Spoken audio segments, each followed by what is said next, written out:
have a bucket full of chicken eggs on your kitchen counter, you might be a homesteader with chickens. If you walk out on the walkway and you almost step on some chicken poo, you might be a chicken keeping homesteader. If you have wallows in the middle of your yard that almost cause you to twist your ankle, you might be a chicken keeping homesteader. If you collect bugs and grubs in a bottle as you're digging and planting in your garden, you might be a chicken keeping homesteader. If you look in buckets with some water for dead June bugs the next day, you might be a chicken keeping homesteader. And if you're a chicken keeping homesteader, at some point you will most probably have to be a snake wrangler. Let me tell you the tale of the first time I found a snake in our chicken coop. So, it was a couple of weeks before Justin and I got married, and I came into the chicken coop, and at that point in time the chickens were laying eggs in clusters along this back wall. And I came out one day and saw this lovely snake right in the middle of the clutch of eggs. And I wasn't sure what kind it was, but it wasn't running away quickly. And I was pretty sure it had an egg in its mouth.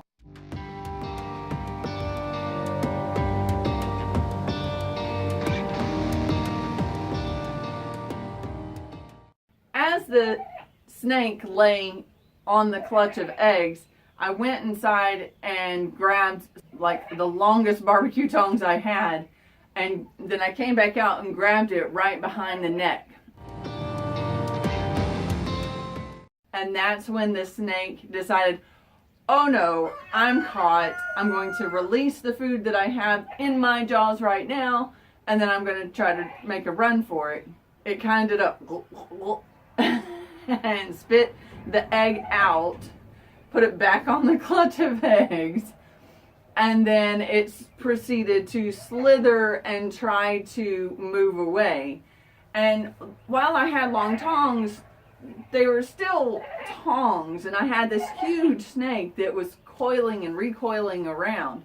I got a little freaked out, and that's when I heard the faint rustling sound.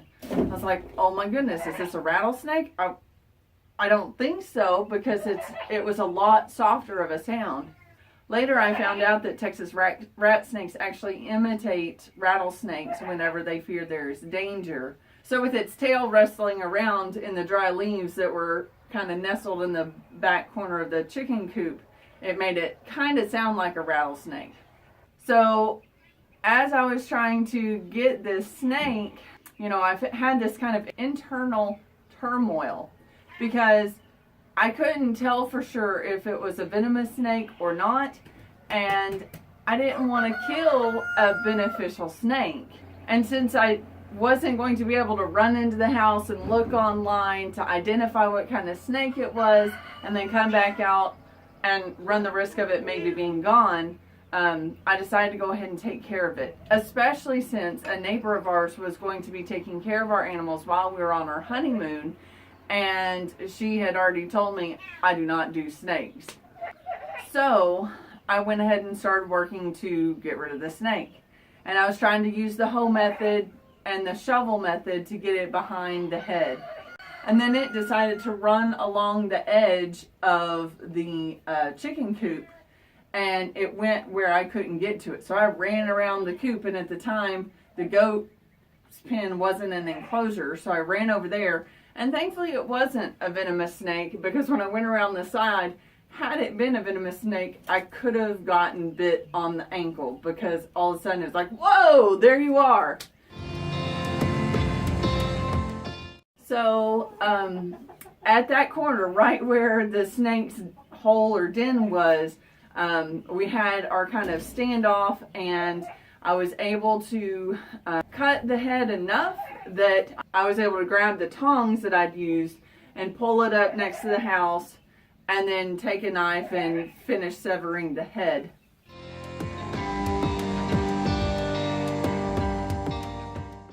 So that was my first experience killing a snake. And I was sad afterwards because I did at that point take the time to go inside, look online, see what kind of snake it was. And it was a Texas rat snake. And they are beneficial snakes. So for a while after Justin and I were married, we would see snakes in the chicken coop, but I wouldn't do anything about it because I didn't want to kill a beneficial snake that wouldn't do any harm to us. However, we quickly learned that if you don't take care of rat snakes, even if they are beneficial for killing pests around the homestead and in the wild, once they found your free source of food, they're coming back.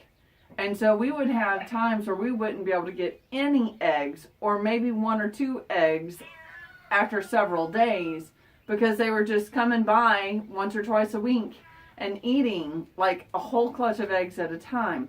And that was very frustrating, to be feeding our chickens and not be getting the eggs from them. At that point, we decided, okay, we got to take care of these snakes.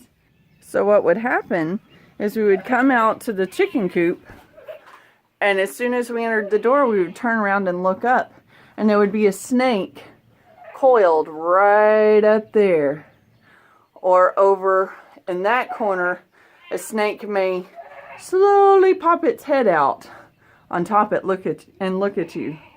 And let me tell you, it's an eerie feeling, even knowing that it's a Texas rat snake and it's not going to hurt you. It's still kind of freaky to see snakes over your head just lurking. And we told my parents about the issue. But that grabber that my dad or my parents gave us is the perfect length to be able to reach up and grab the snake behind the head and pull it down. And those suckers are heavy, let me tell you. So what does this nifty contraption look like that my dad gave to us?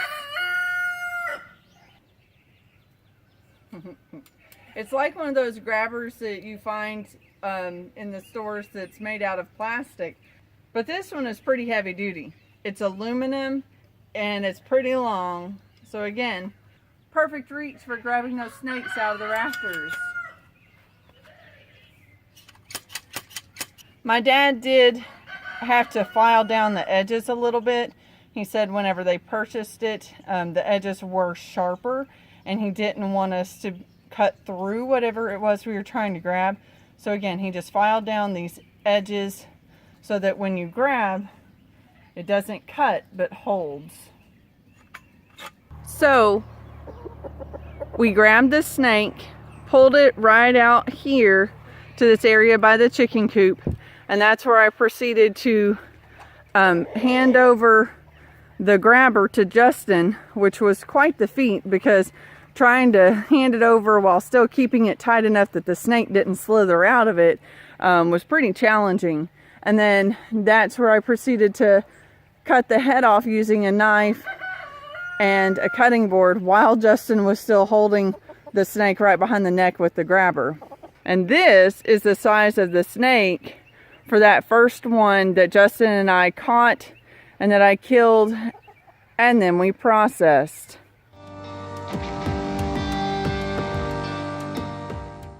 As you can see, that snake is well over 5 feet, and most of our snakes have been around the 5 foot or longer mark. After that first experience of us killing the snake together, Justin was willing to be the one to grab the snake and pull it down, but he preferred that I be the one to do the cutting behind the head because I think he's not so comfortable getting his hand close to a snake's face. I can understand that, but it's helpful to have 2 people doing this at once to make it a team effort, especially when you're a newbie snake wrangler like us. Now, we don't enjoy killing snakes.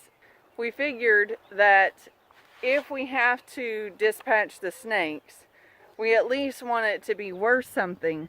So we did go ahead and process that first snake all the way, and I've got some really cool footage. And then we also froze the second snake, though I haven't gutted it. But by doing that, at least the meat isn't wasted. One of the things that really surprised me whenever I was processing the snake for the first time was how stinky it was. Now granted, both of the snakes that we've taken into the house and frozen to consume later for the meat were in the molting stage. So that could have been part of the reason for the extra stinky. But I also figure snakes slither and crawl around all kinds of stuff. I'm sure they pick up smells from the ground as they move along.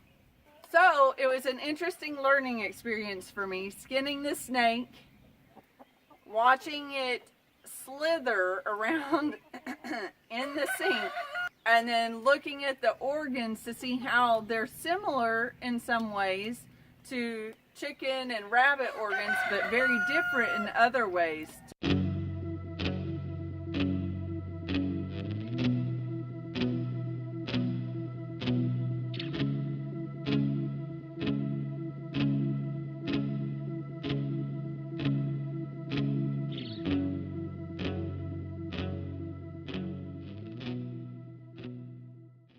So let's talk about that slithering thing for a minute. Talk about the heebie-jeebies. I knew the snake was dead. It had been dead for about 15 to 20 minutes. And there was no head on it. So there was no way that it could even bite me. But the motion that the snake was doing in the sink was very snake-like. Well, duh. But it just, as a human looking at a snake writhing and slithering, it was very strange. So if you're weak at heart, don't watch this next video where I sprayed the snake to clean it off because it was so stinky. Like, stanky. And I learned how so long after being killed, the nerves of the snake are still so intent on escape and intimidation.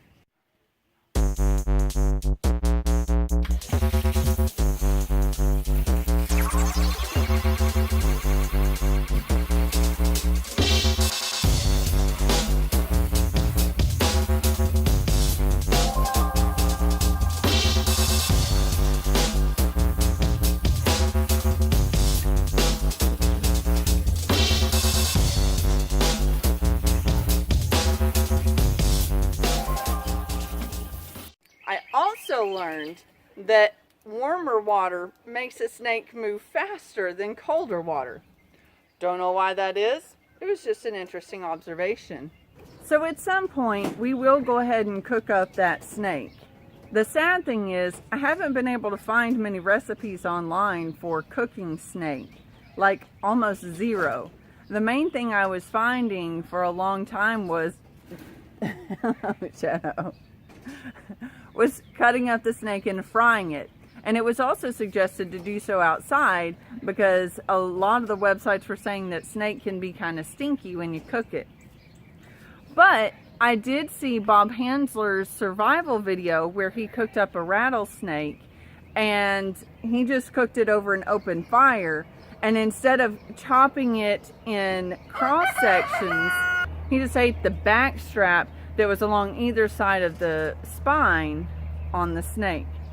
So we might try something where we're just eating the back strap because I don't particularly fancy chewing snake bones. Yeah, no. Thankfully, we haven't had to kill any more snakes recently, but with summer coming on, we'll probably start checking those rafters as we go into the chicken coop because snakes are going to get active as it warms up. So we keep our grabber just inside our back door so that if at any time we see another snake, we have quick and easy access to the grabber before that snake gets away to live another day to steal more of our eggs. Well, I hope you enjoyed this video. I hope you weren't too creeped out. I hope it was interesting and maybe showed you a few things you didn't know about snakes. Have a blessed day.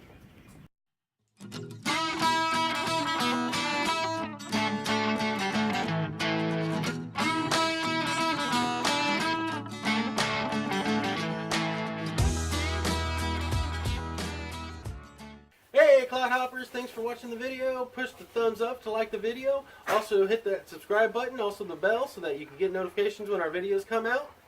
Check us out on our social media pages too. We have Facebook and Pinterest, and soon we'll have Instagram. The links are below. Bye, y'all. Bye. Good job.